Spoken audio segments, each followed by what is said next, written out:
The last 24 hours have been pretty crazy for the crypto market in a positive way. For once, I'm happy to be able to report. BTC, of course, went from about $85,000 to $94K. And that, at least lately, in terms of the last few weeks, the last couple of months, that's the kind of pump that we haven't typically seen. The big question of the day is whether or not the bulls really are back. And of course, is this pump something just that's going to be very temporary, or is it going to last and extend to altcoins eventually, which of course have been hit the hardest? Let's take a look together at some of the most pertinent updates that are affecting these market conditions. We'll answer these questions together.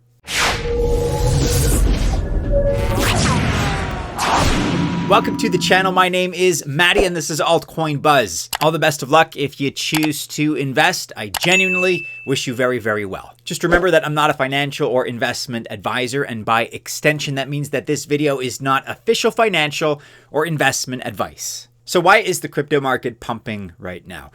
People are attributing different reasons to the overnight pump that we saw, but certainly most of them have to do with President Trump, who did not deliver what he promised. We still have the 90-day tariff pause, which most feel is good. However, and to be a little bit cautious here, there's not a single deal that's been made yet, not at the time of this recording. All of this probably is going to take a while. We also have other countries that are kind of just calling it a day. They do not want to give it any longer. They don't want to extend any benefits to the United States. We have Japan, for example. They were looking to make a deal with the US and have now backtracked on this. China is also playing hardball, increasingly so. We're seeing it flex its muscles as a nation.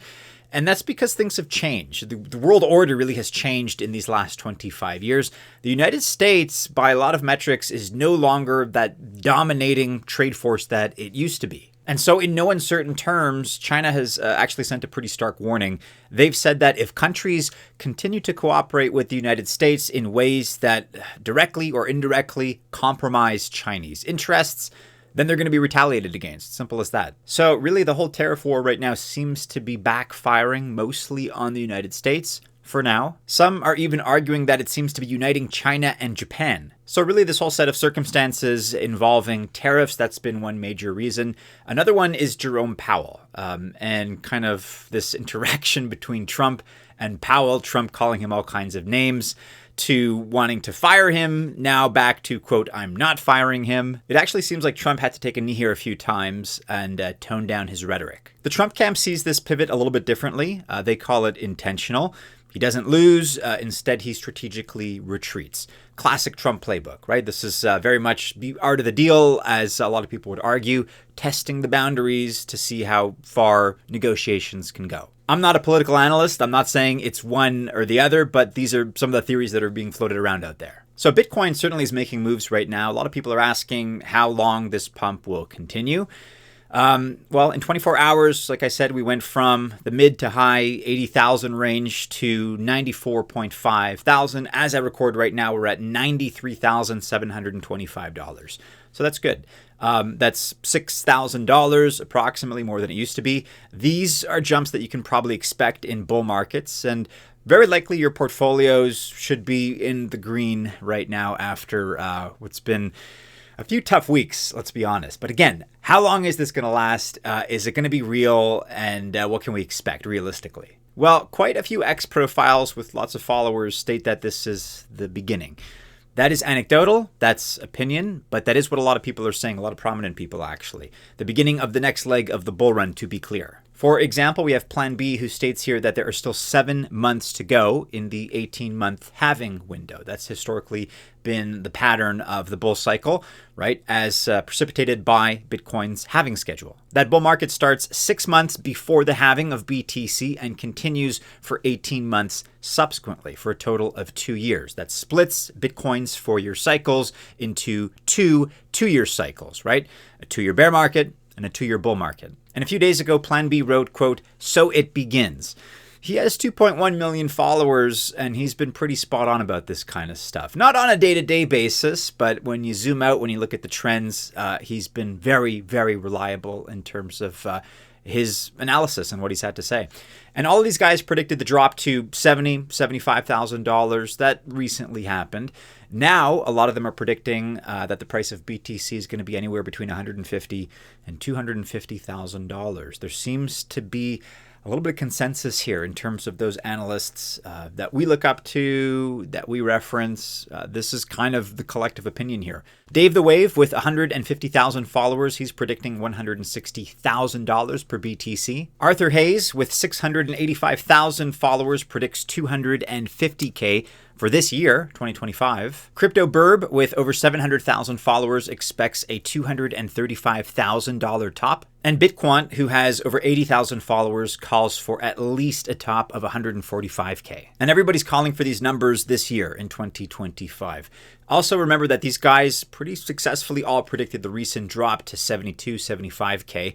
So, I mean, nothing is guaranteed in this space, but better to brace yourself just in case, because this may last another 6, possibly 7 months. At least that's according to the halving pattern. And just to be clear, anybody making these kinds of predictions that Bitcoin's going to get to 150K, 200K, 250K. It's not to say that BTC's only going up. There are going to be pullbacks along the way. It's a jagged path, a volatile path, but ultimately one that has a net positive trajectory.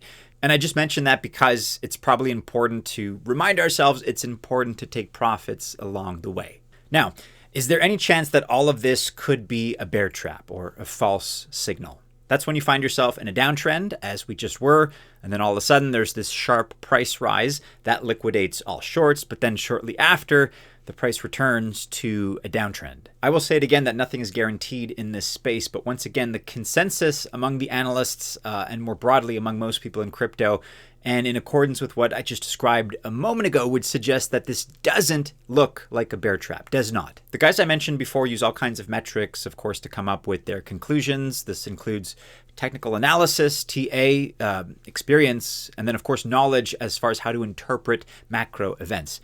Never say never. That's my caveat here, but it looks like this is the restart of the bull run. Trump slowing down on tariffs is bullish. It's actually very bullish, and it brings back a lot of certainty and stability to the financial markets. That's basically what the market's like. And then don't forget, we also have a big speech by Scott Bessent that's coming up tomorrow. That is the speech on the, quote, state of the financial system. He, of course, is the Secretary of the United States Treasury.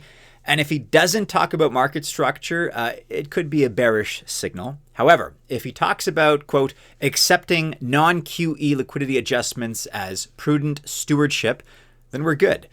The printer is going to have to wait just a little bit longer, but the charts actually may respond and may look pretty green.